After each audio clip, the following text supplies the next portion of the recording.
సరిపోతుంది గట్టిగా తొందర అది ఆవరే పిక్తే దూరం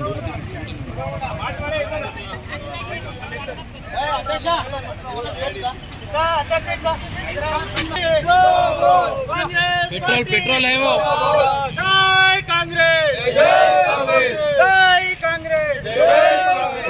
పెట్రోల్ దూర్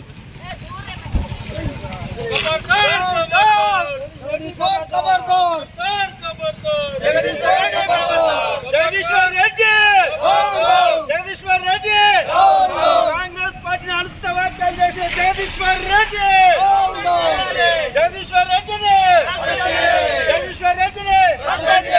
జై కాంగ్రెస్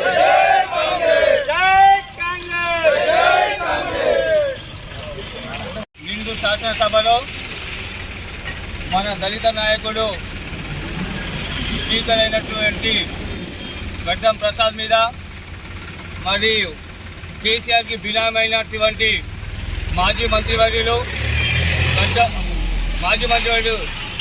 జగదీశ్వర్ రెడ్డి గారు మరి ఈరోజు ఇంకా అహంకారంతో ఇంకా అధికారం ఉన్నామనే అహంకారంతో మన ఈరోజు స్పీకర్ను అనుచిత వ్యాఖ్యలు చేయడమే కాకుండా బెదిరించే ధోరణిలో స్పీకర్ మీదికి పోవడం జరిగింది. బిడ్డ జగదీశ్వర్ రెడ్డి, నువ్వు కేసీఆర్కు తొత్తు కావచ్చు, కేసీఆర్ కుక్కవు నువ్వు. ఇది కాంగ్రెస్ పార్టీ దళితుల ఒక పార్టీ. నువ్వు దళితుల్ని అవమానించపరచడం కాదు, ఒక ఉన్నత స్థానంలో ఉన్న స్పీకర్ను నువ్వు అవమానపరిచినావు. నిన్ను యావత్ రాష్ట్రం, తెలంగాణ రాష్ట్రం మొత్తం నిన్ను తిరగకుండా చేస్తాం. నిన్ను అరెస్టు చేయవలసిందిగా ప్రభుత్వాన్ని కోరుతున్నాం.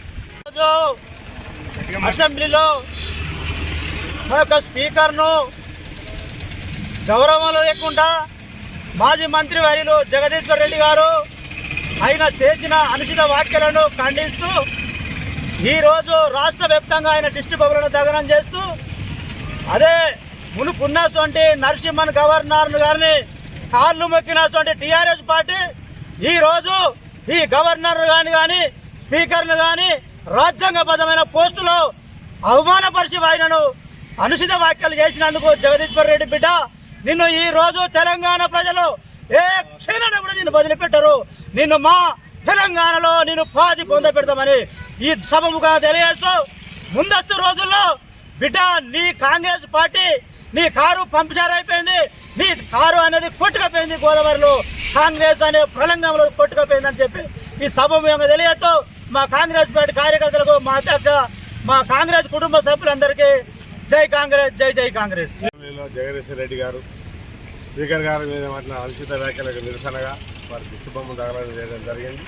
అదేవిధంగా 10 సంవత్సరాల టీఆర్ఎస్ పాలనలో ఏ రోజు కూడా ప్రజలను పట్టించుకోకపోతేనే మీకు ప్రతిపక్ష గతి పట్టింది. అయినా ఇంకా వాళ్ళకి సిగ్గు శరం లేనట్టున్నది.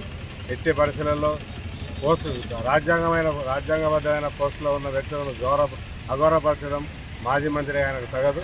ఇకనైనా బుద్ధి తెచ్చుకొని చక్కగా లేకపోతే ఆయన అసెంబ్లీ నుంచి సస్పెండ్ చేయాలని కాంగ్రెస్ పార్టీ ప్రధాని డిమాండ్ చేస్తారు.